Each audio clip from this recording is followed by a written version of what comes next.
Tu regardes où, là? Regarde-moi. Ah. Bonjour, je suis Michel Poiret, je suis Rire Off.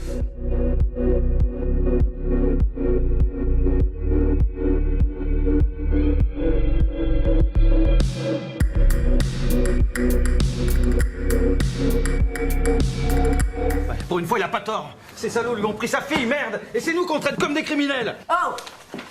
Atteinte à la vie privée et bafouement de la présomption d'innocence. Qu'est-ce qui se passe? Paul vient d'appeler, ils ont relâché l'assassin de Manon. Comment on sait pourquoi? Dites-moi, est-ce que l'un d'entre vous était là mercredi matin? On est venus tous ensemble boire le café à 7h30. Ouais. Puis voilà, puis après toi t'es resté, toi. Toute la matinée.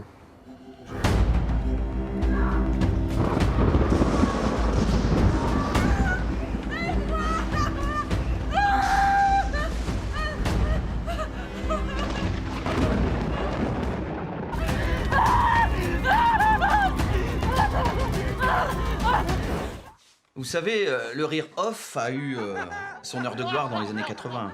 Rose Bichot, Madame est servie, Une nuit d'enfer. Certains jours, j'étais sur 5 plateaux différents à la fois. Le rire étouffé, le rire sursaut, le fou rire.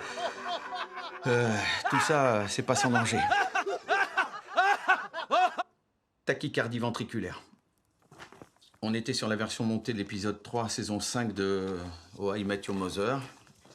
Je l'ai pas vu venir. Le fou rire, arrêt cardiaque à la 3e minute.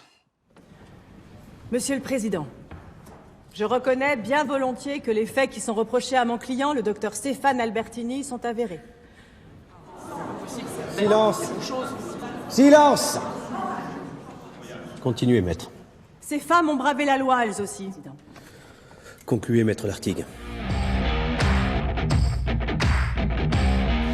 On sait très bien que tu vends de la drogue. Mais nous, ce que l'on veut savoir, c'est pour qui tu bosses. Ah putain, mais je vends pas de drogue. Hé, hey, Coco le haricot, c'est qui que tu prends pour des cons, là? C'est moi et mon pote? Tu bosses dans une droguerie et tu vends pas de drogue?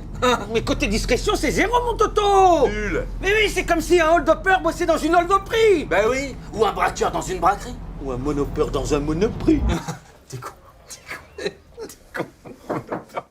Il faut réussir à faire parler de cette maladie pour mobiliser des fonds pour la recherche.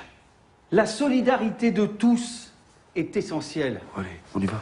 Non mais attends, on reste un peu au pot, non? Mais réfléchissez, c'est pas avec une plume que vous allez faire la comparaison. Et pourquoi pas? Mais regardez, une plume c'est plus léger que votre corps. D'ailleurs on dit léger comme une plume. Ouais, mais ça change rien à la hauteur de la chute. Mais c'est pas la hauteur qui compte, c'est pas la hauteur. Vous connaissez les frottements? Une plume, c'est porté par le vent. Ça avance dans le bon sens. Elle a pas longtemps à tenir, on va donner l'assaut dès que possible. Écoutez, je suis pas sûr sur la bonne stratégie. Vos hommes, ils ont un visuel dans l'intérieur? Non, aucun visuel. Donc on n'a pas la position des otages. Si vous donnez l'assaut maintenant, ça risque de se terminer dans un bain de sang. Il y a déjà eu un blessé. On sait qu'elle est prête à tirer. Donc si on n'intervient pas maintenant, on s'expose au pire. Olivier, du rouge ou du blanc avec le...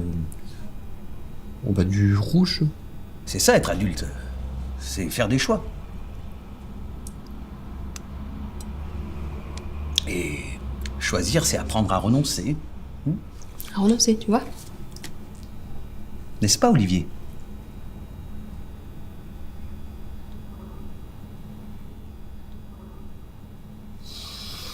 Bah justement. Je renonce à vous demander la main de votre fille.